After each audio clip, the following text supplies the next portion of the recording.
योगी सरकार ने अपने 5वें बजट में 5 क्षेत्रों पर सबसे ज्यादा फोकस किया है। इसमें पहला है कृषि, दूसरा है ग्रामीण विकास, तीसरा है स्वास्थ्य, चौथा है रोड और ट्रांसपोर्ट और पांचवा है युवाओं को रोजगार। बजट में इन क्षेत्रों का आवंटन पहले से काफी बढ़ाया गया है। इसके जरिए चुनावी मौसम में बड़े बदलाव का खाका खींचने की कोशिश की गई है।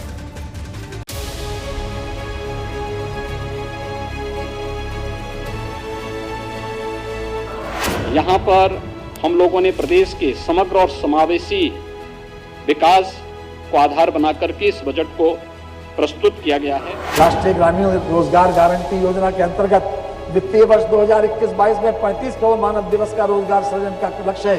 इस लक्ष्य को प्राप्त करने के लिए 5548 करोड़ रुपए की बजट व्यवस्था प्रस्तावित। गांव, गरीब और किसानों के साथ नौजवान। योगी सरकार ने अपने 5वें बजट में इनके लिए तोहफों की बरसात कर दी। चुनाव अगले साल हैं और इससे पहले का ये आखिरी बजट था जिसके जरिए सीएम योगी ने बजट क्रांति कर डाली। बजट भाषण की शुरुआत ही किसानों के नाम से हुई। मुख्यमंत्री कृषक दुर्घटना कल्याण योजना के लिए 600 करोड़ रुपए, आत्मनिर्भर कृषक समन्वित विकास योजना के लिए 100 करोड़ रुपए, नहरों और सरकारी नलकूपों से मुफ्त सिंचाई के लिए 700 करोड़ रुपए, रियायती दर पर फसल लोन के लिए 400 करोड़ रुपए के साथ ही 15,000 सोलर पंप लगाकर खेती की तस्वीर बदलने की कोशिश की गई है। मुख्यमंत्री कृषक दुर्घटना कल्याण बीमा का दायरा अब बटाईदारों तक भी बढ़ा दिया गया है। मुख्यमंत्री कृषक दुर्घटना कल्याण योजना को विस्तार दिया गया है। इसमें अब तक किसान आच्छादित था, अब किसान के साथ साथ किसान के परिवार का कमाऊ सदस्य, बटाईदार और अन्य लोगों को भी शामिल करते हुए अगर दुर्घटना से किसी ऐसे व्यक्ति की मौत होती है तो 5 लाख रुपए की सहायता इस बीमा योजना के माध्यम से उस किसान परिवार को या उस बटाईदार को या किसान परिवार के सदस्य की दुखद मृत्यु पर स्वतः ही इस योजना से प्राप्त होगी। बजट की थीम इस बार स्वावलंबन से सशक्तिकरण और समावेशी विकास की है, जिसके तहत हर घर जल, हर घर बिजली, हर गांव में सड़क और हर क्षेत्र में बैंकिंग पर सबसे ज्यादा जोर है, जिससे विकास की रोशनी कोने कोने तक पहुंच सके।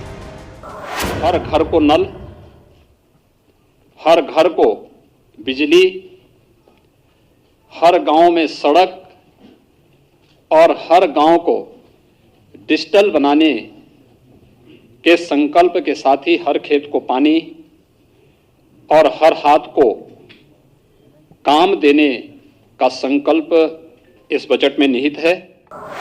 कृषि पर फोकस के बाद सबसे ज्यादा अहमियत स्वास्थ्य सेक्टर को दी गई है। हर जिले में स्वास्थ्य सेवाओं को दुरुस्त करने के लिए बड़े प्रोजेक्ट भी शुरू किए जाने का ऐलान किया गया है। बड़ी स्कीम के लिए बड़े फंड की भी घोषणा की गई है। राष्ट्रीय ग्रामीण स्वास्थ्य मिशन के लिए 5,395 करोड़, आयुष्मान भारत योजना के लिए 1,300 करोड़, आयुष्मान भारत मुख्यमंत्री जन आरोग्य योजना के लिए 142 करोड़ रुपए, स्वास्थ्य जांच के लिए इंफ्रास्ट्रक्चर विकास पर 1,073 करोड़ रुपए, कोविड टीकाकरण के लिए 50 करोड़, शहरी स्वास्थ्य और आरोग्य केंद्र के लिए 425 करोड़, 13 जिलों में नए मेडिकल कॉलेज के लिए 1,950 करोड़, 8 निर्माणाधीन मेडिकल कॉलेज के लिए 960 करोड़, अमेठी बलरामपुर में नए मेडिकल कॉलेज के लिए 175 करोड़,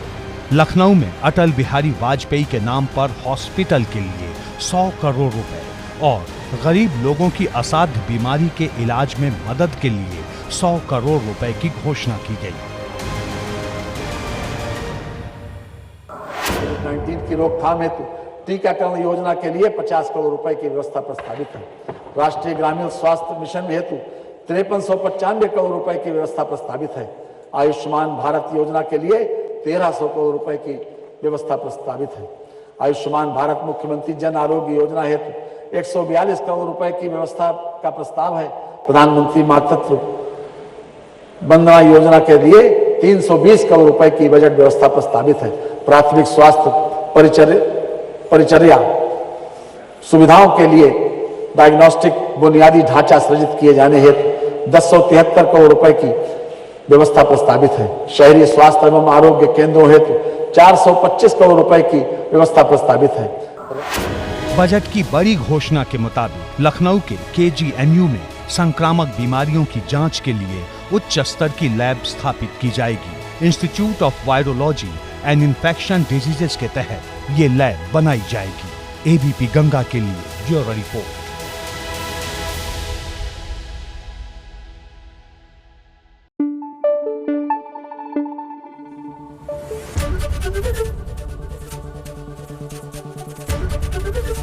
ABP गंगा, खबर आपकी, जुबान आपकी।